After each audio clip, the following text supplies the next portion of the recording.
Hello guys, what's up? It's me, your Bisaya friend, J-Nyn and welcome to my channel. So for today's video, ay gagawa na naman ulit tayo ng tutorial. And it's all about on how to link your Gcash Mastercard to your Gcash account. At hindi lang yan guys, dahil sasagutin ko yung frequently asked questions about Gcash Mastercard. So, nakakamiss rin palang gumawa ng tutorial content guys, no?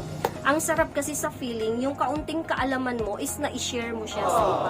So, pagtiyagaan nyo muna yung content natin ngayon guys, kasi wala pa tayong na pang travel vlog. Hindi.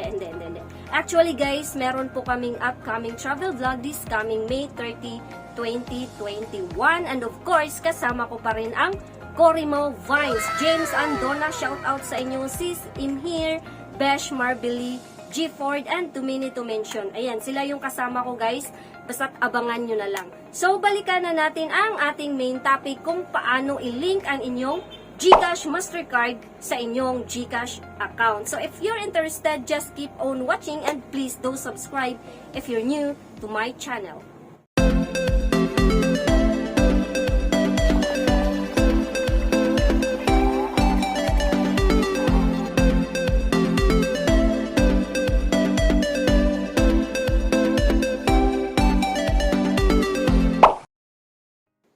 So the first thing we need to do guys is to open our Gcash application. Then enter your 4-digit MPIN number. Ayan. Ngayon guys, ang i-click natin ay itong 3 lines na nasa left side.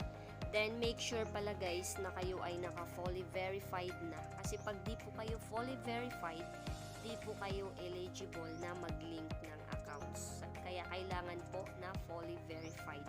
So, ngayon, i-click natin ang My Link Accounts. So, dito natin makikita guys kung ano yung account na nakalink sa account natin. So, yung nakalink na sa akin guys ay yung G-Credit and Gcash Mastercard. Kasi dati meron na akong na-link na Gcash Mastercard. Pero di ko na siya ginamit kasi nawala eh. So, ngayon, i-click natin itong Gcash Mastercard. Ayan, nakikita nyo naman guys na may naka-active na. Yan yung na-link ko dati na naiwala ko.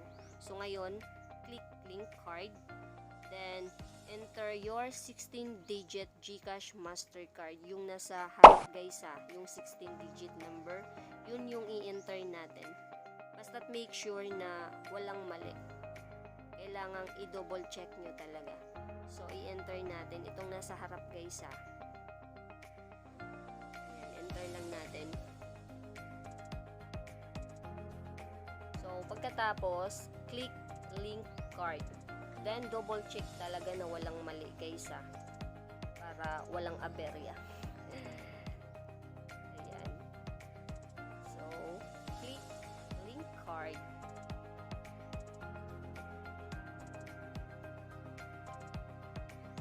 Ayan, Gcash Mastercard linking successful. Ayan, nakalink na ang iyong Gcash Mastercard. Ang galing, diba? Diba guys, ang dali lang mag-link ng Gcash Mastercard sa Gcash account. So ngayon, sasagutin ko yung frequently asked questions about Gcash Mastercard. Unang katanungan, ano yung PIN na gagamitin kapag nag-withdraw sa ATM machine? So, kung ano yung MPIN mo guys, yung 4-digit number, is yun din yung PIN na gagamitin mo. Pangalawang tanong, magkano yung transaction fee? Based on my experience, ang transaction fee sa PNB, Landbank, and Metrobank is 20 pesos. Di lang ako sure sa ibang bank. Pangatlong tanong, ano ang magagamit sa Gcash Mastercard or saan mo ito magagamit maliban sa pag-withdraw ng pera? Ang Gcash Mastercard ay magagamit mo rin pang swipe kapag ikaw ay nag-grocery. Basta't make sure may laman yung Gcash mo. Ayun, kung ikaw ay may katanungan, i-comment mo lang at huwag kalimutang mag-like, subscribe at i-hit ang notification bell kapag ikaw ay bago pa lang sa aking channel. So hanggang dito na lang muna tayo guys at sana'y samahan nyo pa rin ako hanggang sa mga susunod kong video.